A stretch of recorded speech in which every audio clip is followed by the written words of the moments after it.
ஆக்சுவலாக காஃபியா டீயா அப்படின்னு கேட்டிங்கன்னா டீ தான் ஃபர்ஸ்ட் ரேங்க்.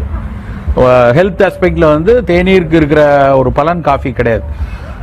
அதையும் வந்து நமக்கு பல பேருக்கு வந்து டீ கூட போட தெரியாது. என்னடா ஒரு டீ போடுற ஒரு மாஸ்டர் பிரதமராக இருக்கிற ஒரு கண்ட்ரியிலேருந்து வந்து டீ கூட போட தெரியலையான்னு கேட்கக்கூடாது சொல்ல. அப்படி இல்லை, நம்ம வந்து உண்மையிலேயே மிகச்சிறந்த தேநீர் போடணும்னா அதுக்கு வந்து நம்ம அதனுடைய தேநீருடைய அந்த தேயிலையுடைய முழு பயன் நமக்கு கிடைக்கணும். தேயிலை நல்ல கொதிக்கிற தரதரன்னு கொதிக்கிற வெந்நீரில் ஒரு ஸ்பூனோ 1.5 ஸ்பூனோ தேயிலையை போட்டு ஒரு 3 நிமிஷம் மூடி வச்சுட்டு அப்புறம் அதை எடுத்து குடித்தாதான் அது உண்மையிலேயே தேயிலையுடைய முழு பயன் கிடைக்கும்.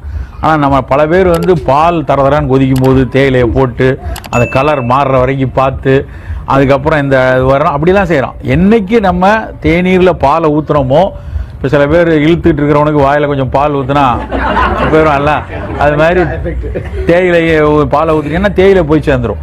தேயிலையுடைய பல பயன்களை வந்து அந்த தேயிலையில முக்கியமானது இந்த ஃபீனாலிக் காம்பவுண்ட்ஸ் தான்.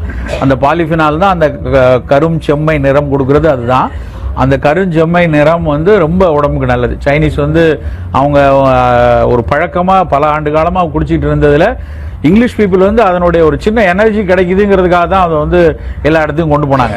ஆனால் இன்னைக்கு நிறைய ஆய்வுகள் அதில் வந்து பண்ணியிருக்காங்க. தேயிலையில் வந்து பர்டிகுலராக இன்னைக்கு கிரீன் டீலாம் இவ்வளோ பாப்புலராக இருக்கிறதுக்கு காரணம் அதில் இருக்கக்கூடிய அந்த ஃபீனாலிக் காம்பவுண்ட்ஸ், எபிகாலக்டமின் மாதிரி நிறைய விஷயங்கள் அதில் கண்டுபிடிச்சிருக்காங்க.